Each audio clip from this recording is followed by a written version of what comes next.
Welcome to our 11th session of the refresher course. Today's session is on refractory nausea and vomiting, and it will be taken by our faculty, Dr. Seema Rao. I'll introduce her. She completed her postgraduate studies in psychiatry in 2001 from Rajiv Gandhi University of Health Sciences in Bangalore. With her special interest in geriatric psychiatry, she was associated with organizations working with the destitute elderly, dementia, and chronic mental illnesses in Mumbai. Currently, she is the Associate Director, Education and Research of Karunashray, which is a hospice in Bangalore. And Karunashray is actively involved in training and research activities in palliative care. Dr. Seema, she is also a palliative care consultant for Lion Collaborative for Palliative Care in Singapore. So, welcome to you, Dr. Seema, and let's start this session. Again, I'll just remind everyone from 7 to 8, we'll have lecture and question and answer sessions by Dr. Seema, and after that, 8 o'clock, we'll have the case presentation. Over to you, Dr. Seema. Thank you, Gauraya. Thanks for the kind introduction. So let me share my screen. Good evening, everybody. Is the screen visible? Yes, Dr. Yes. Yeah, okay. Start. Yeah. So good evening, everybody. So I will be speaking about refractory nausea and vomiting today, especially confined to the palliative care practice. So I'll start with discussing. आज भी खतरनाक topic है nausea. Who is that? Some comments or somebody, but we know that yes, people are very enthusiastic about listening to this khatarnak topic today. Yes, वो तो खतरनाक ही है ये topic. Yes, it's quite complex. So I'm going to keep it very simple. Just focus on why do we need to do it and what are the mechanisms of nausea and vomiting in palliative care and how do we go about managing it. So I'm going to confine myself to these three basic things. So first I'm going to start with a small activity. Gauraya, you can keep an eye on the chat. Yeah, I'll keep I'll look at the chat and yeah. So I'm going to requesting our participants to please stay muted. please mute yourself, please, all of you. Yeah, thank you. And I'm going to start with a small activity, which is your favorite antiemetic that you normally prescribe. I just want you to just write it down in your mind in a book or in the chat.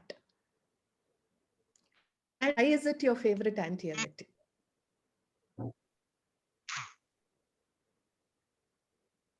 Okay, so we move on to the next. Anything in the chat, Gauraya? One, we have Domstal and we have Perinom. We have ondansetron. So yeah, mostly these three: metoclopramide, ondansetron, and Domstal. Clopramide. And why is something that you will think. No, yeah, we don't have any whys here. No, I don't want the whys. I just wanted the name. So I'm going to show you, talk about different scenarios with this 58-year-old gentleman. He has carcinoma colon and persistent vomiting. The scene one is that he reports colic abdominal pain. His abdomen is distended. There is bilious vomiting. He has not opened his bowel since 1 week. I think we all know what it is, isn't it? Right? Okay, so we need to prescribe antiemetic here. Okay, keep in your mind what and just write down in a paper what antiemetic are you going to prescribe for this gentleman. We'll revisit this after we finish the whole session. Right? Okay, now let us go to scene 2. Okay. Yeah. Oh gosh, what happened? Okay. Okay, this gentleman has received chemotherapy 3 days ago. He comes with a complaint of persistent vomiting. You do a blood test or something and you realize that there is some metabolic disturbance in him. So what antiemetic would you prescribe at that point in time? Just write it down, scene 2. Okay. Now I'm going to go to the third scene now. If I'm going fast, just let me know in the chat, okay? And Gauraya will keep an eye and ask me to go slow. Okay, the scene three, he has come to the daycare. He has had persistent vomiting before, and with medication, somehow it has come under control. Now he has come, and he, at the thought of chemotherapy itself, he has started vomiting even before we started. What would this condition be, and what antiemetic would you give at this time? Okay, now we move on to scene four. He has got severe headache and he's got projectile vomiting. I'm giving a clue out here. And he has weakness in the right half of the body. What antiemetic or what medication would you give here? Yes, I can see Nivedya mouthing something. The only video is visible, I think yours. Okay, now we move on to scene five. He reports dizziness and vertigo. Any head movement causes vomiting. Okay, so what would you look at here? Right, what antiemetic would you look at this point? Okay, now I'll go on to the next one. This patient is been prescribed morphine 10 milligrams every 4 hours for pain. He complains of early satiety and bloating sensation. What would you give here? Right. Okay, then I go to scene seven. There is increased pain over right upper abdomen. He's got a metastasis probably to the liver. There is continuous pain, which is increased on deep breathing, and there is loss of appetite, and also there is nausea and vomiting. What would you look at here? What do you think could be the cause? And what antiemetic would you prescribe for this patient? Right? Can I move on to the next? Yeah. Now this is a gentleman who has a history of heart disease. He's on aspirin 325 per day. There is symptoms of epigastric pain, burning, and vomiting.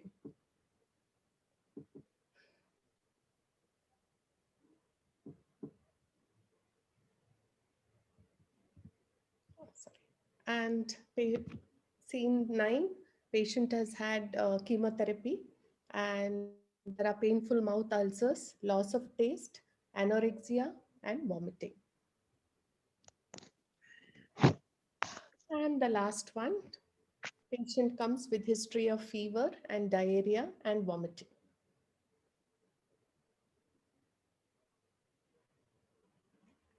Briefly, there are same clinic patient. I've given 10 scenarios in which the patient could present with different types of vomiting. Okay, so when we talk about management of vomiting, we need to consider all these aspects. Okay, so what is anything in the chat? I can see 15 things. Anything in the chat, Gauriya? No, they are just answers to scenarios, but I guess we'll Okay. come back to that later. Back to that later. Okay, okay. So the thing is, what drug will you choose, and was there a rationale for your choice? That is what we will look at as we move ahead here. Okay, so what we need to know is around 40 to 70% of patients in palliative care will have nausea and complain of nausea and vomiting. And this complaint, it causes substantial distress, not only for the patient, but also for the family members when the patient has repeated vomiting or has nausea. And management will involve accurate assessment, knowing what pathways are affected, what is the cause, and what drugs that you will use for specific pathways and targeting specific neurotransmitters.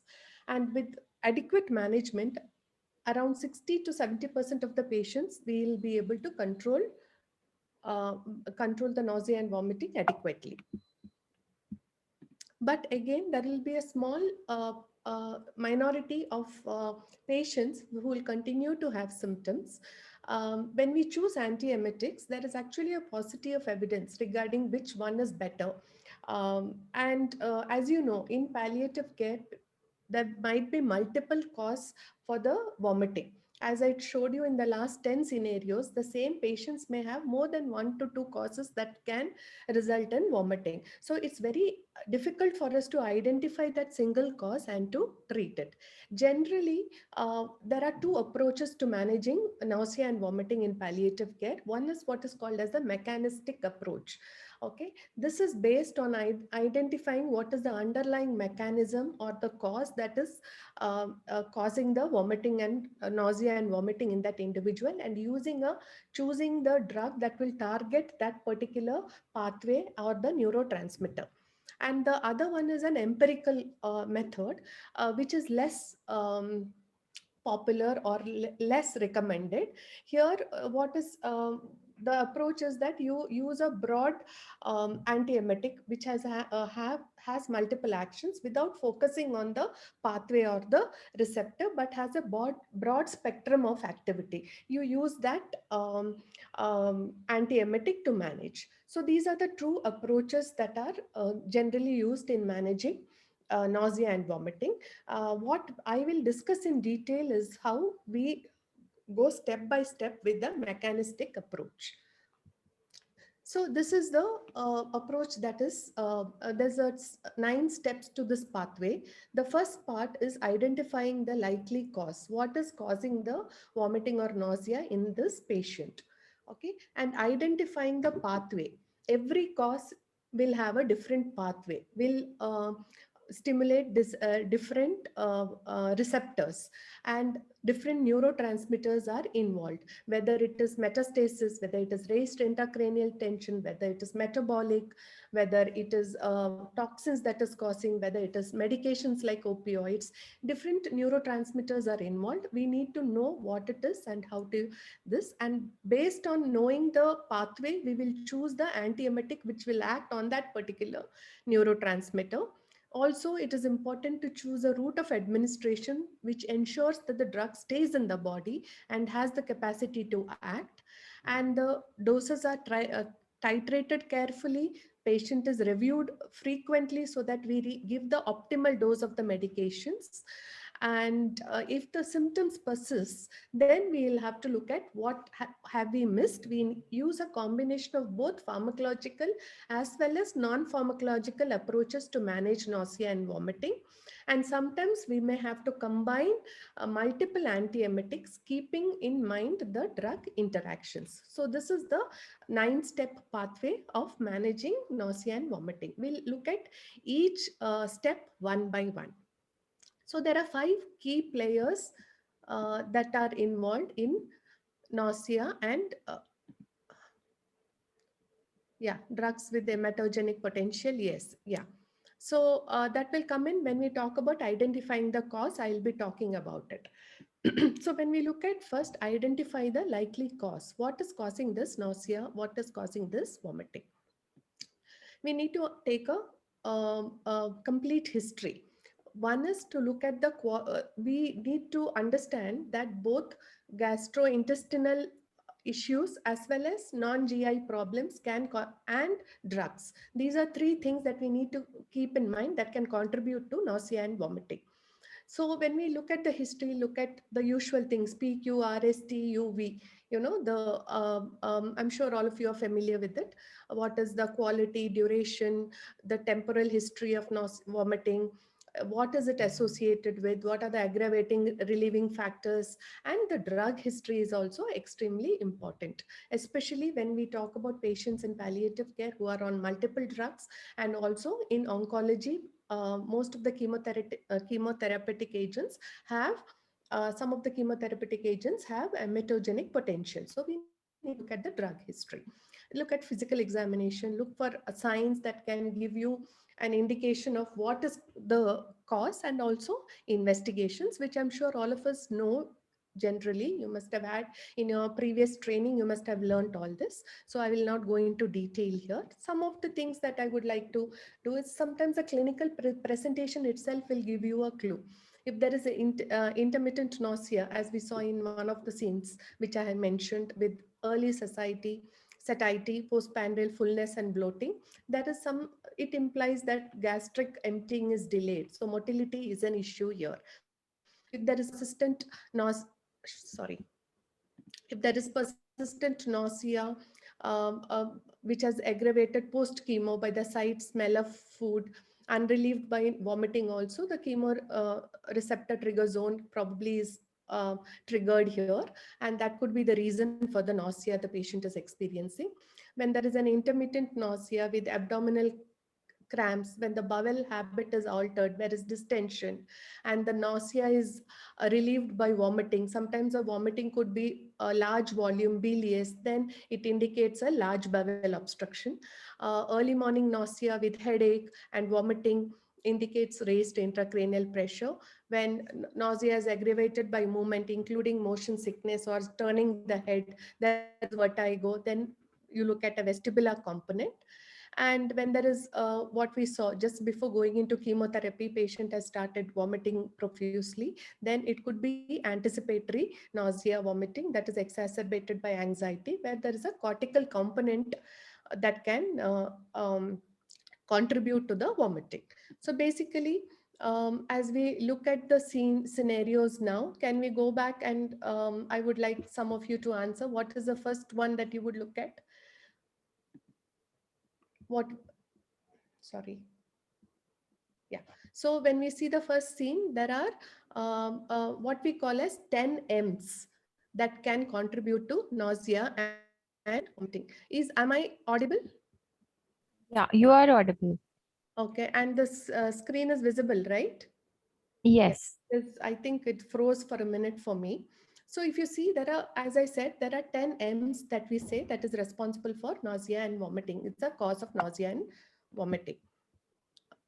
Yeah. So the first one, it's a it's a bowel obstruction. So it is a mechanical cause could be. The second one, received chemotherapy, could be a metabolic cause. I said his the hyponatremia, hypercalcemia. It could be any metabolic cause that has. Then the scene 3 on third day, anticipatory nausea, vomiting. It is a emotional aspect has contributed there. History of severe headache, raised ICT, meningeal or intracranial reason, dizziness, vertigo, head movement causing vomiting, that could be vestibular component, that is movement contributing to it. And the medication, morphine, he's on morphine, early satiety, bloating sensation, motility.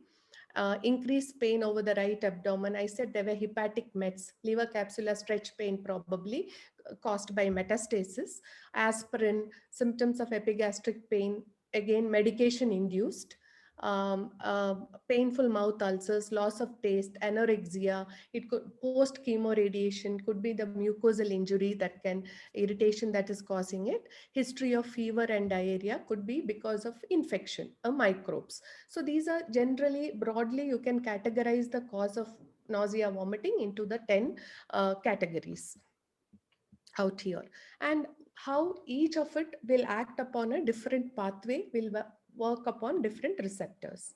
So next we will try, as we have identified the cause, we will move on to identifying the pathway which causes the trigger for vomiting and the neurotransmitter. There are 5 key players that is involved in nausea and vomiting. Okay, one is central and the other is peripheral. In the periphery, you have stomach, you have bowel loops, you have liver, renal. All this can contribute to dysfunction in all of this can contribute to nausea and vomiting. But there are chemoreceptors and mechanoreceptors which are situated in these areas, which when triggered can trigger the vomiting center, which will cause emesis or vomiting. Then you have the chemoreceptor trigger zone, which is there on the floor of the fourth ventricle. So this area is another area that gets triggered, and that can that communicates with the vomiting center, and it can cause nausea. It can also give rise to vomiting. The other one is the vestibular, and one is the cortex. So these are the 5 main players that are involved in nausea and vomiting. Now let us look at the receptor. We have a number of receptors that are involved in this activity. You have the dopamine receptors, you have the serotonin receptors, acetylcholine, that is muscarinic receptors, the histamine receptors, NK1 receptor, GABA, all are involved. These are all the receptors that act at different areas of the 5 areas that will lead to nausea and vomiting. If you see here in the gut wall, you have the serotonergic receptors NK1, and to a lesser extent D2 receptors are present in the gut area that can trigger the vomiting reflex. It communicates through the vagal and splanch. There are also mechanoreceptors in the gut wall. These will communicate through vagal and splanchnic efferents and go to the vomiting center, which will trigger the vomiting response. Then you have the CTZ in the area postrema. That is, you have the chemoreceptor trigger zone. Here you have dopamine, primarily dopamine and serotonergic receptors, 5-HT3 here. Then you have the cerebral cortex. Cerebral cortex contains NK1, GABA and serotonergic receptors, which can trigger the vomiting response. And the histamine and the muscarinic receptors in the vestibular nuclei can also trigger the vomiting center and give rise to the vomiting reflex. So these are the receptors that are involved in generating the emetogenesis or in the vomiting reflex. And in the vomiting center, you have the muscarinic, NK1, 5-HT2, that is the serotonergic, and histamine and mu-opioid receptors that are there. NK1 receptors, if you see, are present in the periphery as well as in the central systems. Is it clear so far? Okay, and now let us see what are the triggers that give rise to the emetogenesis or that gives rise to nausea and vomiting. So fear, anxiety, sensory input like the sight, smell, taste, everything triggers the cerebral cortex. And we know there is NK1, GABA, and what else is there? If you go to the previous slide, 5-HT, serotonergic, right? All these receptors are triggered in the cerebral cortex. When the raised intracranial pressure is there, there are pressure receptors that trigger the vomiting center and gives rise to emesis. Biochemical changes, hyponatremia, hypercalcemia, hyperkalemia, or even uremia, hyperbilirubinemia, drugs, all can trigger the CTZ, which then triggers the vomiting center and gives rise to emesis. Vestibular nucleus again triggers the vomiting center and give rise to emesis. Now, GI tract has dopamine, serotonin, and I said mechanoreceptors. So any chemotherapy, radiotherapy, surgery, in addition to triggering the chemo CTZ, can also cause trigger, depending upon the area of radiation, can trigger the peripheries and give rise to vomiting. Gastric stasis, constipation, bowel obstruction also will trigger the mechanoreceptors, and the toxins that are produced by this can go up and trigger the CTZ and give rise to vomiting, leading to emesis. So the anatomical structures, 5, right? As we discussed, 4 key players. You have the neurotransmitters and the triggers. Each different cause triggers a different pathway, triggers different receptors, and gives rise to vomiting. Any doubts so far, or can I carry on? Gauraya, anything? No, nothing in the chat. So I Nothing in guess. the chat. Okay, so if you have any doubts, please put it in the chat. We'll clarify it. Okay, so can I move on to the next? You can put yes, then I will move on. Okay, so yeah. Now coming to, now we know what is causing, what are the causes for vomiting, what are the pathway, each cause triggers one pathway. We know what are the receptors and neurotransmitters involved. Now how do we choose the antiemetics? So if you see the inner ear, vestibular system, it is mostly anticholinergic and antihistaminics, which work well here, though antidopaminergic prokinetic drugs also can be used. So you use these drugs out here. When the cerebral cortex is involved, when there is anxiety, then you can use benzodiazepines. When there is raised intracranial tension, you use corticosteroids. You can also use cannabinoids here. Okay, when you look at the gastrointestinal tract, when there is stasis, then you can use prokinetic and 5-HT2 receptors you can use. When the chemoreceptor trigger zone is involved, like in case of metabolic activities, or in case of certain drugs, you can use antidopaminergic, you can use prokinetics and serotonin blockers. These are the drugs that could be used here. And when the vomiting, to stop the vomiting center, you can use serotonin blockers, you can use. So this is how you choose, depending upon the areas and the neurotransmitters you select the appropriate drug. So when I gave you the 10 scenarios, did all this run in your mind before you selected the drug? Yes or no? Right? Sometimes it is by reflex we practice, isn't it? Without actually looking at what we should be using where. So most of the time, when we choose antiemetics, we just generally choose a broad spectrum antiemetic that we think will work everywhere, or we combine two antiemetics together. Sometimes I've seen prescriptions for metoclopramide, ondansetron, and haloperidol, all three together. So it is just, we sort of we uh, and that is when the vomiting becomes very refractory or difficult to manage. Okay, because we are not looking at what is causing, we are not hitting where we have to hit, we are just blindly throwing the darts all around where, so it is important for us to narrow our focus, find the causes, find the neurotransmitters, choose the right antiemetic, and to use it. Okay, so as I said, these are the drugs that are there. You have a wide variety of drugs that are available for antiemetic use. It requires understanding on which one you will use in which circumstances. For the anti-muscarinic agents like hyoscine, in India, only the hyoscine butyl bromide is available. Antihistamine like cyclizine, 5-HT2 receptor antagonists. You have NK1 receptor antagonists like aprepitant, D2 receptor antagonists like the neuroleptics, haloperidol, metoclopramide, domperidone, 5-HT3 receptor antagonists like granisetron, ondansetron, palinosetron, and then benzodiazepines like lorazepam, cannabinoids, corticosteroids. These are the drugs that you use, and I've given the centers that they exert their action in. Similarly, you have prokinetics, then you have anti-secretory agents that you can use. Sometimes, especially in bowel obstruction, there is secretions coming in which causes distension of the bowel. This can stimulate the mechanoreceptors in the gut level, which can further stimulate the vomiting center and induce vomiting. So octreotide and hyoscine butyl bromide that reduce secretions helps out here.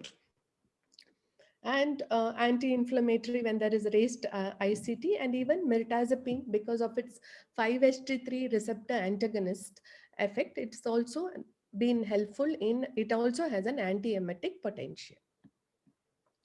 So this is the mechanistic approach that I spoke about. Okay, I'm sorry, that was a slide that I needed to delete. Okay, now what is the dosage that you would choose while selecting the drugs?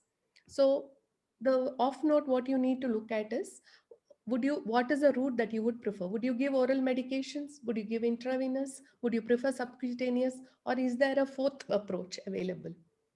Anybody? Other than oral, intravenous, subcutaneous?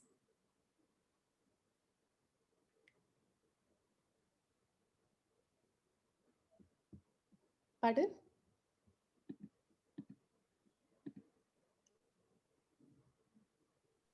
No, we don't have any answers in the Sublingual. chat box. Sublingual. Sublingual. Okay, anything else? PR is also a route we can use in emergency, isn't it? Yeah, when the patient is vomiting, we can use. Okay, and what dose would you start? Let's look at this. So when you look at haloperidol, you start at a very low dose of 0.5 to 2 milligram. You can give it 8 hourly or 6 hourly. Maximum 10 mg IV of haloperidol is what you would give to control the vomiting. Olanzapine 2.5 to 5 mg, 12 hourly you can give. Levomepromazine, which is not available in India. You could give to 5 to 12.5, 12 hourly. It could be per oral or subcutaneous. Metoclopramide, we go 10 to 20 mg Q4 hourly. It can go up to 60 to 120 mg via CSCI you can give. Domperidone is available only orally. You can go 10 to 20, 4 to 8 hourly, or 30 to 90 PR you can give 4 to 8 hourly. Cisapride for as you can give. Granisetron 3 mg slow IV, ondansetron 8, pulnacetron 250 microgram IV per day. Aprepitant you can give 125 milligram 1 hour prior to chemotherapy, 80 mg OD per day. These are the drug dosage that you can go up to. You have hyoscine 60 to 120 milligram per day. Cannabinoids are available. These are not available in India, but this is the dose that is normally prescribed. Lorazepam you can go up to 2 milligram. Octreotide 100 to 200 Q8 hourly, or if you want to start an infusion over if there is profuse vomiting, large quantity, secondary to bowel obstruction, you can give the infusion over 24 hours. You can give dexamethasone, as we know, is other drugs and the dosages that we can use. So when we come to, we have chosen the antiemetics. Now the non-drug measures, there's not much evidence for non-pharmacological measures in the management of nausea and vomiting. Whatever evidence is available is grade B or grade C evidence, not very robust. First of all, having a calm environment, reducing the stimulus to nausea, removing the stimulus that is for nausea, like odor, smell, unpleasant odors, spicy food, is very important. When you come to psychotherapeutic techniques like PMR, progressive muscle relaxation, and guided imagery are extremely useful in chemotherapy-induced nausea and vomiting. Massage interventions, meditation-based interventions have been known. TENS also, again, this has been particularly looked at in the setting of chemotherapy. TENS, acupuncture, acupressure is also have been found to be beneficial. Upright position after meals, and specifically what has worked is dietary modification, encouraging people tend to prefer cold frizzy drinks to hot drinks during, when they are very nauseated or they have vomiting. Small frequent meals. Ginger has known to have antiemetic property. Aromatherapy, they say, and avoid strong odor and greasy food. These are things that we can advise patients in addition to the pharmacological interventions that we advise. Finally, coming to the last part of the section 8 and 9. If you can see here, I spoke about the mechanistic approach, isn't it? Learning what is the pathway which is responsible, what is the neurotransmitter, finding the cause and treating it. Another method that has been advised when you are not able to find an etiology, like here in the first section here, no definite etiology is there, then you use a broad spectrum antiemetic like metoclopramide can be used. And as a second line, you can use dopamine receptor antagonistic, that is the neuroleptics. If it is chemotherapy-induced nausea and vomiting, then ondansetron, palanosatron, or these are granisetron are the drugs, or aprepitant or dexamethasone as first line. And as a second line, you can use one of the neuroleptics, or metoclopramide can be used. If it is radiation induced, then again the same. It is either ondansetron or granisetron, palanosatron, or dexamethasone as the first line. And DRA, there is the neuroleptics, haloperidol, olanzapine, etc. You can use as the second line there. When there is gastroparesis, then metoclopramide becomes the first line, provided patient is on, And second line, you can use mirtazapine or erythromycin because they also have a increase the gastric motility. It is mentioned, domperidone has been mentioned as a third line because it is not available. But I think for us, it can come up to the second line. When there is bowel obstruction, which is inoperable, and if it is partial bowel obstruction, then metoclopramide can be used. Otherwise, it is better to use haloperidol. And raised intracranial tension, then you use dexamethasone. So what happens in non-cancer conditions? In kidney failure, it is better to use haloperidol as an antiemetic for uremic induced nausea and vomiting, and decrease the dose by 50%. In hepatic failure, metoclopramide works good. In case of chronic obstructive pulmonary disease, there is no specific recommendation, but metoclopramide is generally used. Patients who develop vomiting as a result of heart failure, again, ondansetron or metoclopramide, but we have to keep in mind the propensity for prolonging the QT interval here. So it has to be used with caution. HIV, patients with intractable vomiting with HIV, no specific recommendation, but I think metoclopramide is what is generally used. But metoclopramide also can give rise to extrapyramidal symptoms, and that needs to be kept in mind. So a quick guide on how you choose and manage. First is find the cause. Second, correct the correctable. Most importantly, if there is something that you can correct, that's the mantra that is there in palliative care always: correct the correctable. Advise the non-pharmacological measures, and pharmacologically, as step one, cause specific. What is causing the vomiting? Treat it depending upon the neurotransmitter: metoclopramide, haloperidol, ondansetron, cyclizine, whatever is the cause you think is the right drug for that particular cause, you treat it accordingly. The other aspect, as a step two, if it does not respond, you can use a broad spectrum. Here they have written levomepromazine, which is not available in India. For us, we can use olanzapine as a broad spectrum because it has activity on D2 receptor, H1 receptor, muscarinic receptor, and 5-HT2 receptor. So olanzapine has a lot of action on multiple receptors, so we can use that. And if these cause specific doesn't work, broad spectrum doesn't work, then we can add on to dual therapy. Either with olanzapine, you can add dexa, benzodiazepine, ondansetron, you can go for two drugs if that doesn't work. So how frequently to assess? One thing we have to understand, especially if you're prescribing medications for patients at home, they may not take it around the clock. So we have to ensure that they take it around the clock at the right time. And we also have to prescribe, just like in pain, rescue medications also. Okay, and we need to review it daily to titrate the dose. So like in pain, the baseline dose plus the rescue dose, and you can titrate upwards until you reach the maximum point. If you feel one medication is not enough, you can add dual therapy. Remember, when you add on a second drug, you can continue with the second drug for 1 to 2 weeks until the patient stabilizes. And once the symptom has reduced, you can start to taper the dose after 2 weeks. When it comes to continuing, when it comes to combining two drugs, we have to be very careful when we look at antiemetics.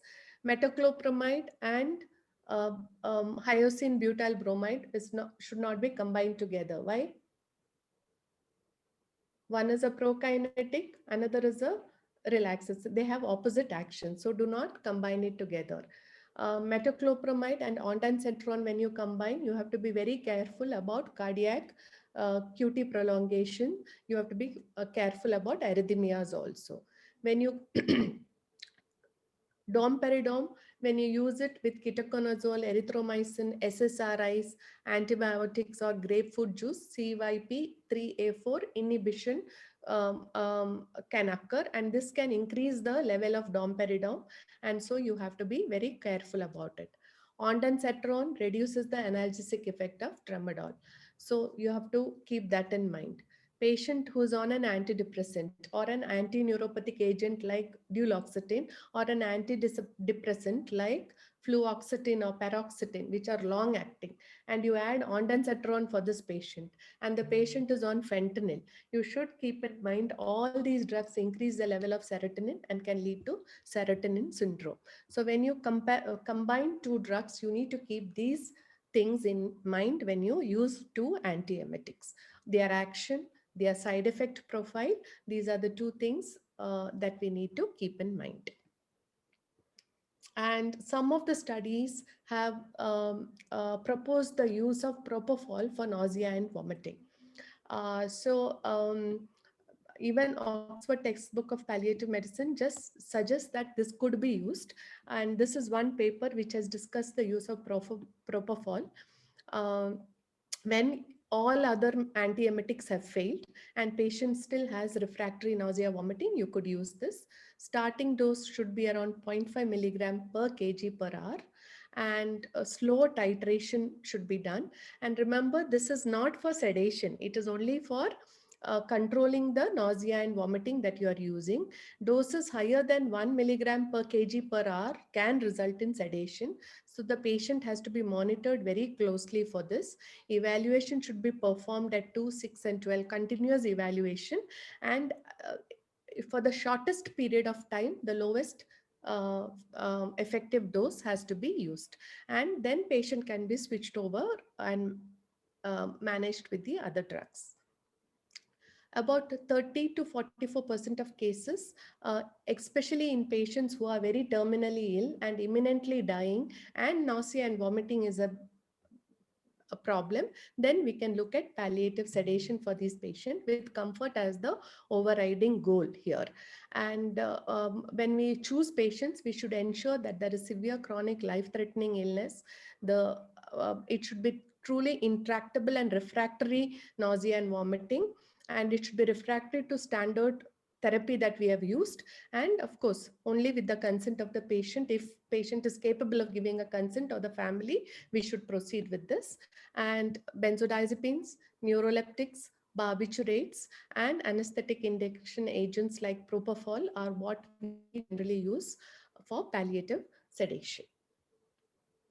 Right, and the doses are, I'm sure, are available everywhere, and you can just look it up. And to conclude, nausea and vomiting is a very common symptom in palliative care. Most of our patients have it. They come together in a cluster, like, cachexia, dyspepsia, fatigue, all this come together. It is, as somebody said, khatarnak. It's a complex symptom, and it has got a multifactorial origin. For us to pinpoint in a patient, especially in palliative care, what is causing the nausea, it can be quite difficult. But once we are able to recognize and treat, the majority will respond to appropriate treatment. It's only in a small minority we may have, we may say intractable symptoms. I guess that's it from my end. Thank you. I'm open to any questions. Thank you, Dr. Seema. We have one question in the comment chat box from Dr. Deepak. He's saying, how would you give 0.5 mg per kg per hour as an infusion in normal saline? Which one are you talking about? Dr. Deepak, can you please elaborate? Propofol. Yeah, see, propofol, one, I have not used it at all. So I have, it was just, till now, I don't think any of us have, in our experience, we have used it. So I think if I have to start a propofol, I would generally take help from an anesthetist or something. But two things we have to do: you have to start it IV, I think. And I have not used it at all. Yes. So I think if there is any anesthetist in the group, they could tell us how. Madam, good evening. Yeah. Dr. Bharat here.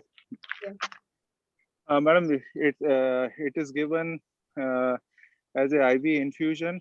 There is no dilution as such required, and even for in the pre-operative or post-operative phase also, 10 mg stat is given for nausea and vomiting. It is a proven added effect of propofol. Yes. And propofol is available. It is a lipid emulsion, and it can be. It's a 10 milligram per ml. It's 10 milligram per ml. So accordingly, we can calculate the infusion rate. So if the patient is 60 kgs, so 30 milligram per hour has to be given. So 3 ml per hour will be the infusion rate. And since it is a lipid containing, it is given only IV. So, and is it safe to give it as an IV push? No, there is a chance that if higher doses are given at a rapid push, there is a chance of apnea. So respiratory depression and respiratory arrest is possible. So usually it's given slow IV. An infusion by an infusion pump is safe. We as a induction agent use it as a rapid IV, and we usually have to give assisted ventilation after that. So that So- could answer Dr. Harimohan's question. Yeah. So is it, do you give it a peripheral line or do you prefer a central line for it? No, madam, it is routinely given by a peripheral line for as an induction agent, as a sedative agent in ICU also. Oh,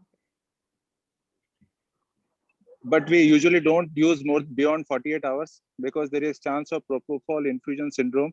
yeah. That is a rare event, but it can happen, which is a combination of metabolic acidosis, rhabdomyolysis. Okay. Thank you. That is the reason why they have said that you should try to, switch over within 24 hours. It is just to control that intractable symptom at that point in time. Thank you, Dr. Bharat. Thank you for that. Thank you, madam, for the presentation. And we have a comment from Dr. Nivedya who is saying add some lignocaine with, I suppose, propofol to avoid pain. Yes, ma'am. She has rightly said. Since it is a lipid containing, so IV injection causes pain. So there are two methods to prevent that pain. First, we usually give 1 to 1.5 milligram per kg lignocaine IV, and simultaneously we block the peripheral cannula distally so that local anesthetic effect is obtained. Secondly, we can mix 1 ml of lignocaine, that is Zylocard, for each 9 ml of propofol. That is 10 ml syringe contains 1 ml of lignocaine, or that is Zylocard, without any preservative, and 9 ml of propofol. Thank you. Thank you. Thank Thank you, Dr. Bharat.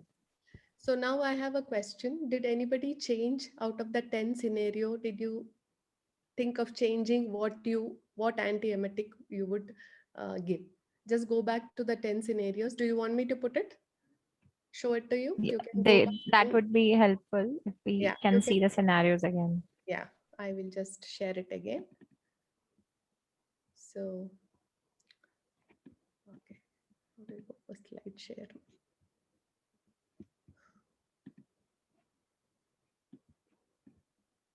Okay, I'll just show you the.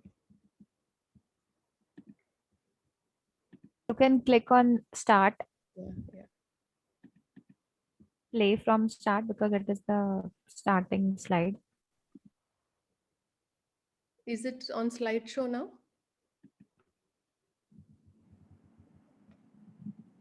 Can you see? We can see, but not the. Okay, I'm not able to. 1 minute. I'll You go- can do start the slideshow, so it will start right from the first slide, and Okay. we can come to the. Can I share it? Yeah, you share it. Yeah, that. This is the slide, Yeah, right? this is the slide. Yeah. So all 10 scenarios are there.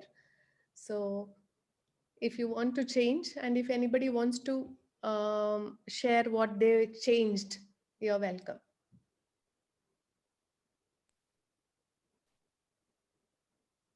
Any comments from Dr. Harsh?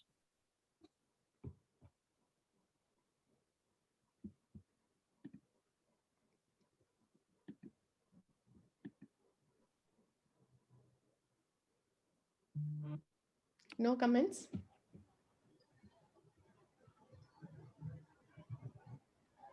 I have a question. Dr. Nivedya is asking, what's for mucositis? So can you tell me what could be anybody in the group? What possible medications can we give for somebody who is having nausea and vomiting in the scenario number 9? So we have a comment, sucralfate gel. Hmm.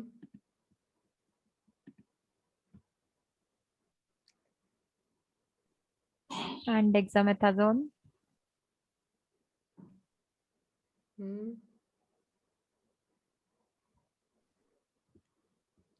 Yes. So it does not mean that you need to use the antiemetic everywhere, no? Nausea and vomiting could be due to multiple reasons also. Just managing the oral care, managing the pain, ensuring that the non-pharmacological techniques of, that could also help and reduce the, and that could also bring down the symptom. Any other comments?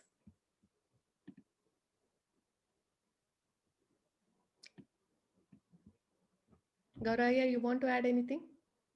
No, actually, Dr. Harsh asked in the chat box sometime back, he said, isn't it possible that there could be more than one trigger factor? Yes. So, if That, you that can, yeah. that's what I said. It's always some in palliative care, sometimes there will be multifactorial reasons for nausea and vomiting. So in that case, we have to look at all what possible causes could be there for this nausea and vomiting and treat it simultaneously. Sometimes we may have to combine one or more antiemetic medications also. Absolutely. And in most majority of the cases, it will be multifactorial in, so we have to look at all, including drugs, including side effect of medications, including any metabolic imbalances are doing, or it is local metastasis that is causing, as I said, the 10 causes, right? It could be, we need to see and treat accordingly. Also, there was some curiosity about IM Buscopan and subcutaneous Buscopan in the chat box.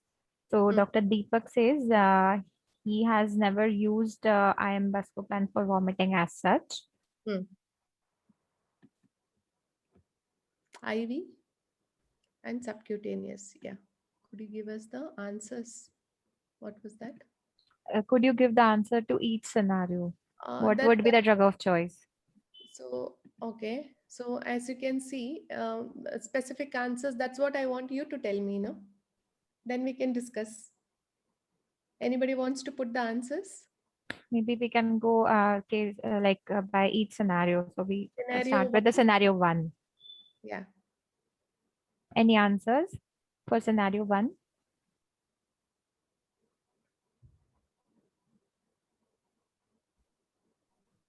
We have cyclizine, buscopan, metoclopramide, dexamethasone, metoclopramide, all these answers for scenario 1. Okay. There is colicky abdominal pain. Would you still give metoclopramide?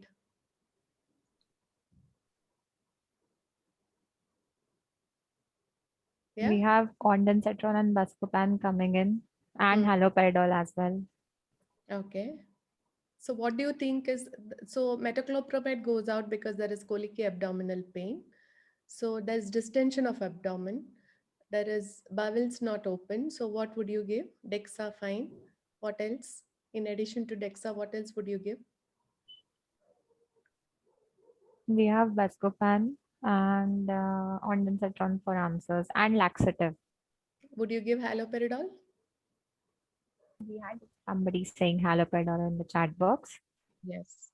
Right? Okay. Next. Should a laxative be considered along with?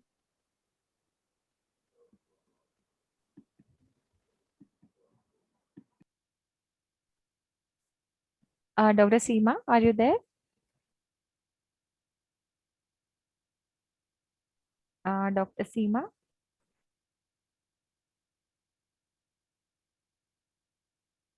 I think we have lost her in between. She might be relogging in again. Right. So in this case, since bowels have not opened since 1 week, which is most probably due to obstruction, it would be unwise to directly start with laxatives. But yes, as we keep the patient nil per oral, uh, as we diagnose the obstruction and start with some antiemetics, we can try laxatives later on, but not right at the beginning. Yes, we have this RT aspiration if necessary. Enema can be given. Yes, nil by mouth.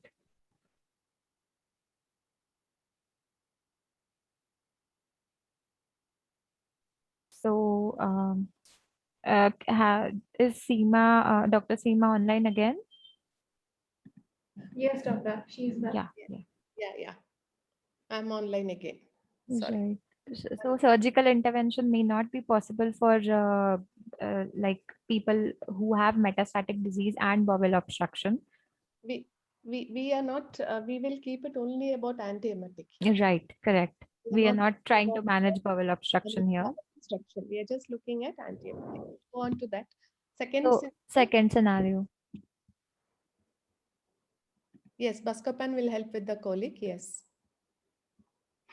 Okay. Received chemotherapy 3 days ago. He has come with some metabolic imbalances. What will you do here? We have granisetron and dexamethasone as an answer, along with ondansetron, granisetron, or dexamethasone. And most importantly, metabolic, I have said. Correct the correctable first.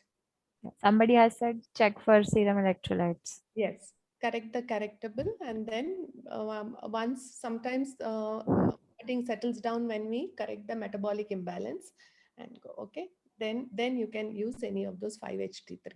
Then scenario 3, third cycle of chemotherapy. He was anxious before he started chemotherapy. He started vomiting, and I said it was more of anticipatory. Then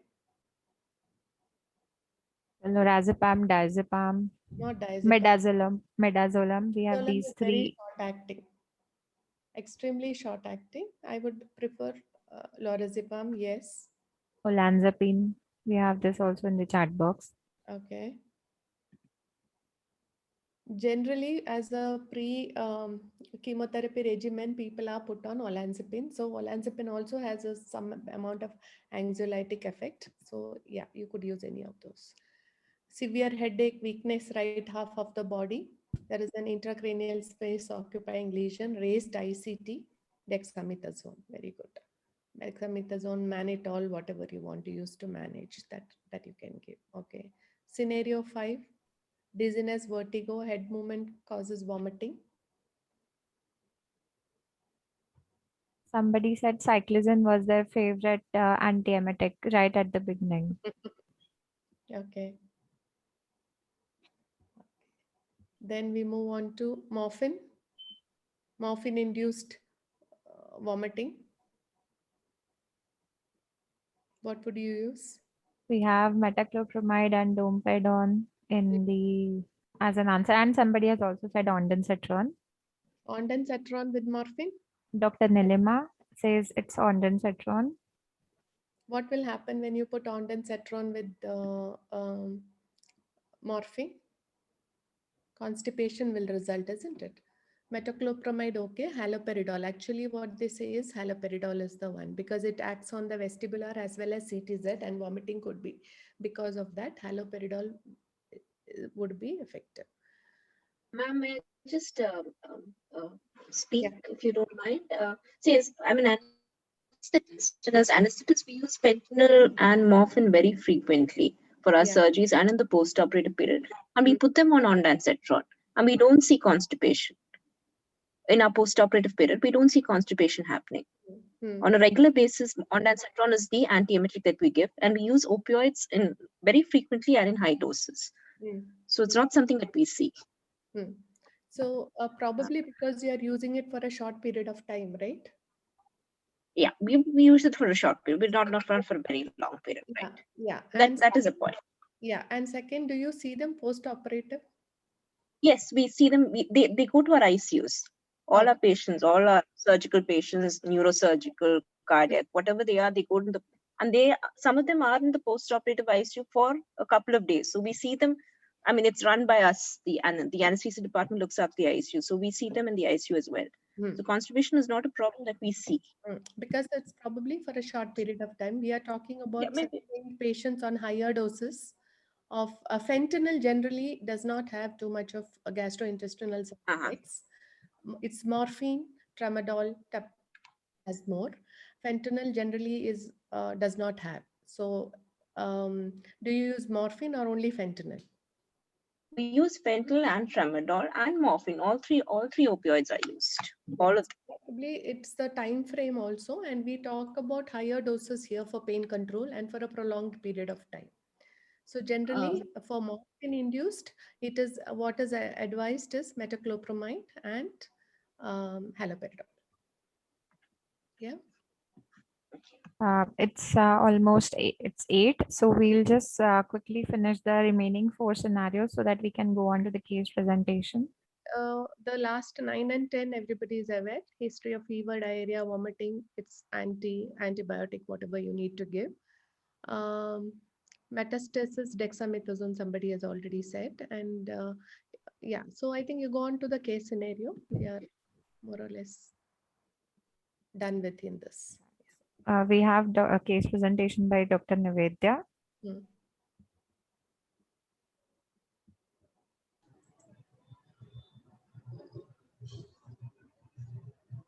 Yeah, can I start, ma'am? Yes, doctor, you can start.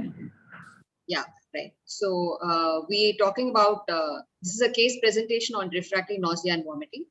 It's a 60-year-old patient, weighs 60 kgs, and she has been diagnosed with fungating phyllodes tumor of the right breast. Next, can you move on to the next slide? Yeah, so her presenting complaints, she's come with persistent nausea and vomiting in the last 24 hours. She's also got pain with a pain score of 8/10 on the right breast. She's feeling extremely tired. She's not taken up pain medicines since today morning because of the nausea. She's also got bleeding from the breast ulcer site. Next. Yeah. So the history of presenting illness. So patient had come to the, patient had come to the palliative medicine OPD on 25th of April with complaints of right breast pain with a pain score of 8/10. She was prescribed tablets of morphine, 10 mg 4th-hourly and 20 mg at night, and paracetamol and amitriptyline at nighttime with Domestol, TDS 25 mg and laxatives. On the 5th day of commencing morphine, patient has vomited 4 times at home.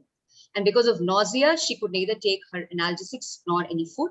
She was thirsty but refused to take anything. She was brought to the casualty because of unsettled vomiting and pain. Since she has not taken her analgesics, she had severe pain on the right breast with a pain score of 7/10, which is very pricking in nature, continuous, not radiating elsewhere, and occasionally bleeding from the ulcerated site on the right breast. There was no history of diarrhea or fever. The urine output was adequate with normal bowel movements. No other comorbidities. So on general examination, patient was conscious, well-oriented, but she was in pain with a pain score of 7/10 on the right breast area. Her vitals, pulse rate, she had tachycardia with 120 per minute, regular. Blood pressure was around 90/40 with a mean arterial pressure of 60 millimeters on the left arm. The respiratory rate was normal. The mucosa of the conjunctiva appeared pale. The tongue was dry with normal skin turgor. The local examination of the breast was heavy and appeared irregular in shape with an ulcer near the axilla and had serosanguinous discharge from the ulcer. So the recent investigations revealed a hemoglobin of 5 grams with a hematocrit of 15%, with other investigations being normal. So we started an IV line with 20 gauge intravenous cannula inserted on the left forearm and infused ringer lactate saline commenced the infusion at 100 ml per hour due to hypotension. We started her on IV ondansetron 6 milligrams 3 times a day and intravenous haloperidol 1 mg BD, which was given for 1 day and thereafter changed to oral tablets the next day. Intravenous morphine 3 mg TDS was given to alleviate pain along with IV paracetamol 1 gram TDS. That is 1 gram TDS. I'm sorry. Next page, please. Yeah. So psychosocial aspects. Patient is a graduate, but she's still financially dependent on her husband. Husband is a carpenter with a monthly income of around 30,000 rupees. The income had reduced substantially during the COVID lockdown. She has 2 daughters who were married and well settled. She also had 2 grandchildren. Her main psychosocial issues were that she was feeling very isolated. The elder daughter was taking care of her. The daughter's husband was complaining that her mother was stinking and he would not come to see her. The patient apparently overheard their conversation and she's very upset about that. She was not being loved anymore. Her grandchildren also avoided her because of malodor, and she felt socially ostracized because of the huge breasts. She could not wear proper clothing and she could not go out. Next, please. So she was admitted to the hospital due to dehydration and anemia. She was given paracetamol 1 gram TDS and IV morphine, 3 mg bolus 3 times a day with IV morphine and IV ondansetron and IV haloperidol and IV Ranbaxy. Orals were administered as tolerated and frequently, especially anything she preferred. And spicy and oily food was avoided.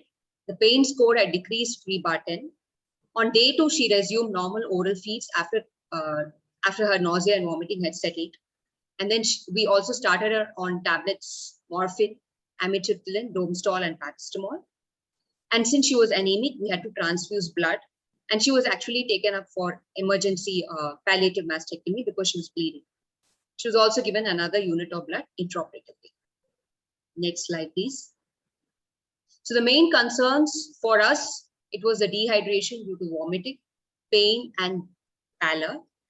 And pain, especially because she was not taking any medicines for analgesics due to the vomiting. And the patient, it was the vomiting and the pain, which was an acute concern. And she had a disfigured breast with severe stench coming out of it and heaviness on lying down. And relatives are avoiding her because of the stench and the cancer stigma. Next, please. So to summarize, the 60-year-old female with fulgurating ulcerated right breast cancer who had nausea and vomiting after commencing morphine in spite of Domestol and was in severe pain in the right breast. On examination, she was mildly dehydrated and pale due to anemia. She was admitted and given an intravenous antiemetics and haloperidol, analgesics, and oral feeds as she preferred, an IV infusion of Ringer's lactate. She improved the next day and she resumed oral feeds and oral analgesics, and she was taken up for palliative mastectomy on day 4. Next, please. So the discussion points are the refractory nausea, vomiting, and because of which there was reduced food intake and reduced analgesics intake, and because of which there was increased pain, and over that there was a huge breast and her emotional concerns. And the drugs which were used in refractory nausea, vomiting could be haloperidol, olanzapine, granisetron, and dexamethasone. That's all. Thank you.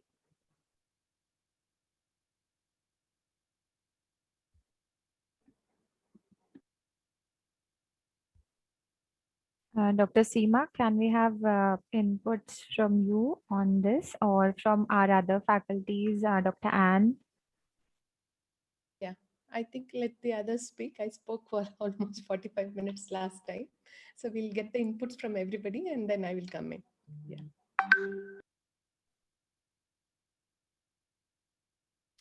What a heartbreaking case of a woman whose nausea and vomiting and pain.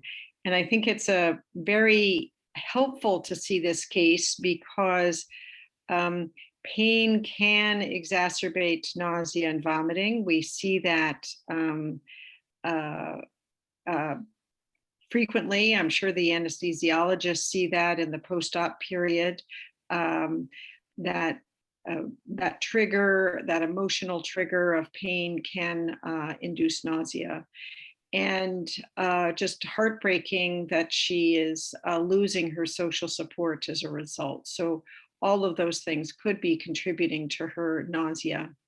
I don't have any comments on the brilliant management of this case, though in the US, we would have used PR, per rectum acetaminophen because of the high cost of the acetaminophen or paracetamol. So I'm just sort of interested that you used IV. And I often use per rectum to make sure that constipation isn't also contributing to the underlying nausea. But brilliant treatment of a case. And I also think this illustrates that sometimes palliative care physicians have to advocate for a surgical intervention, and in her case, the mastectomy, which, by the way, historically was started as a palliative procedure for exactly this indication. Anyway, a great case and well discussed. Thank you. Thank you. Thank you, Dr. Ann. Dr. Hari Mohan, would you like to say something? There are like 4 comments in the chat box.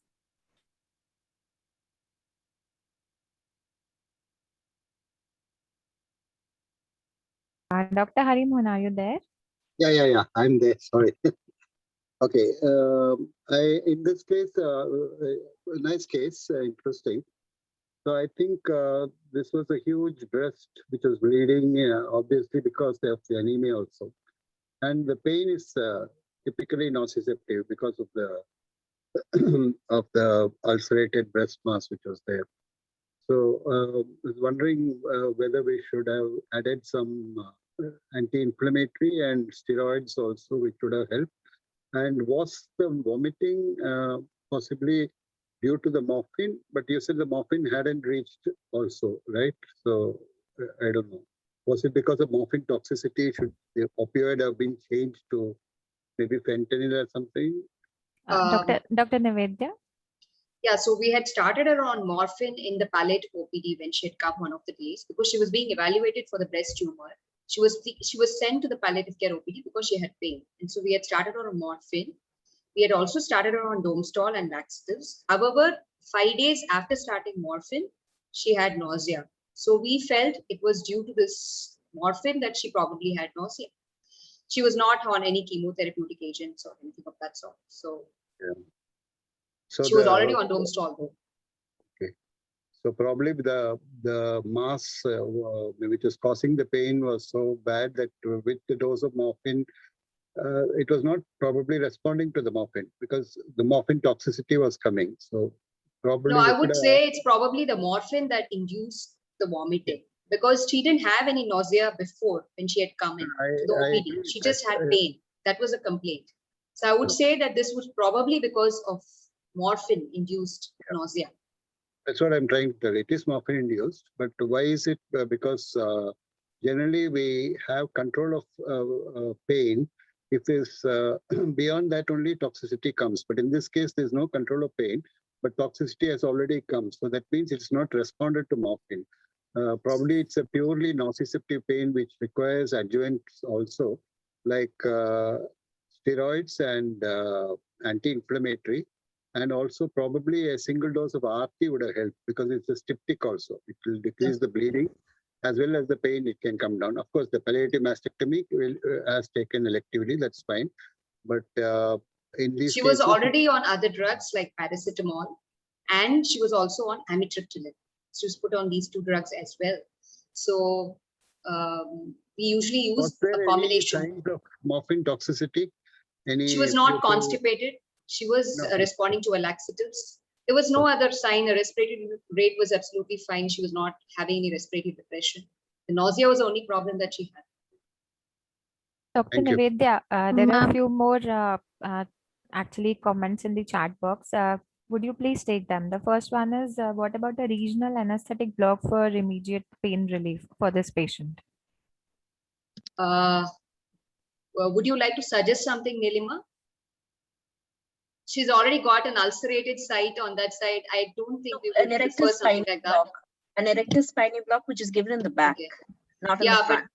But she's got hypotension. Would you like to intervene at this point? No, you can give a regional anesthetic block will not cause a hypotension, will not affect that.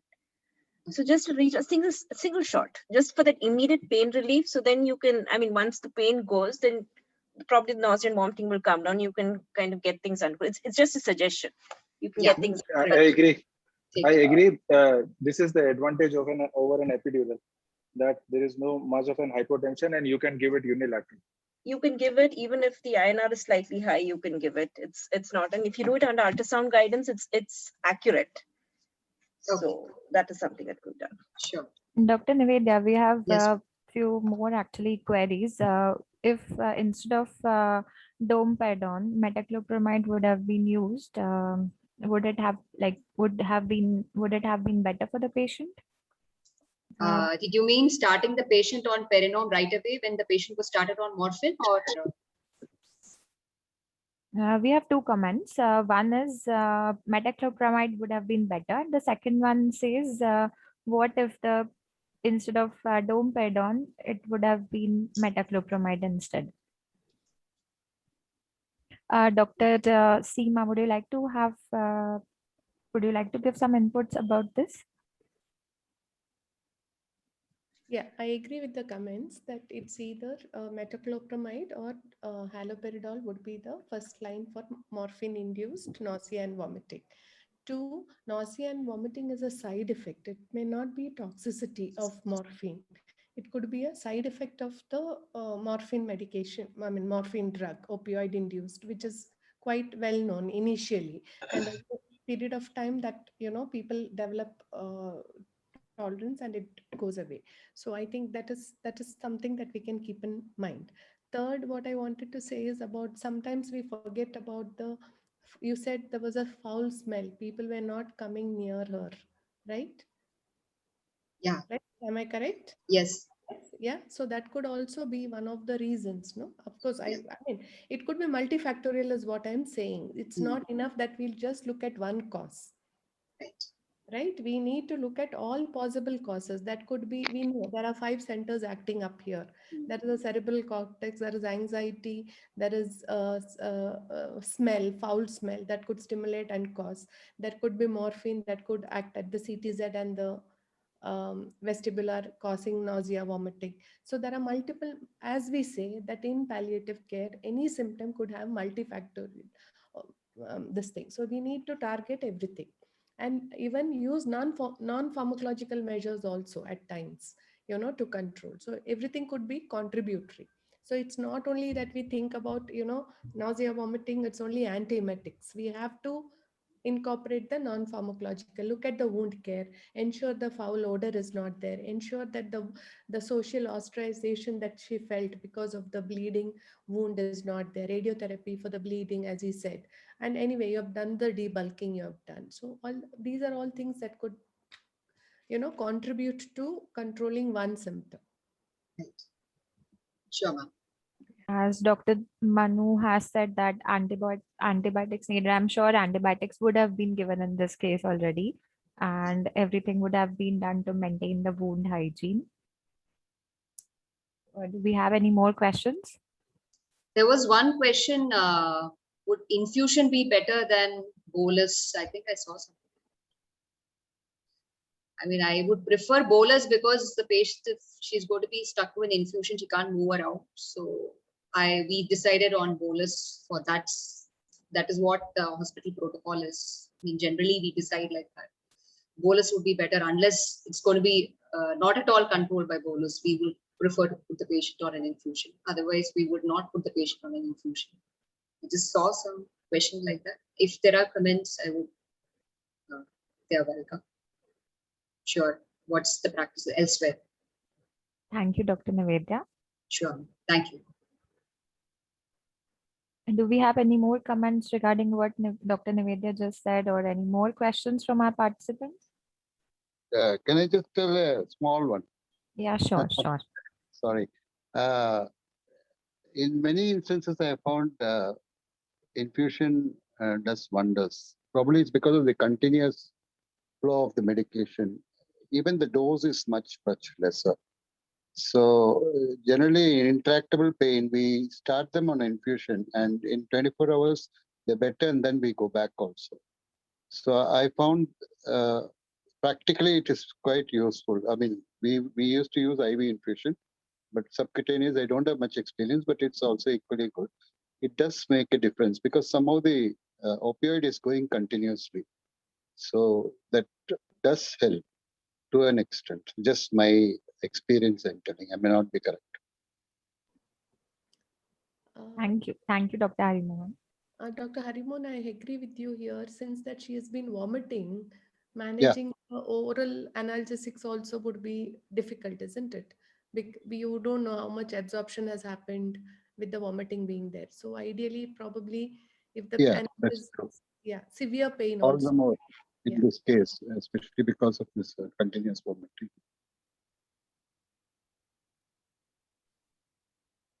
it was a very useful session. Thanks for the Dr. Seema and Dr. Nivedya. Very, very nice, very useful, and we learned a lot. Thank you so much. It was a very informative session, Dr. Seema and Dr. Nivedya. So if you don't have any more questions, can we close this session?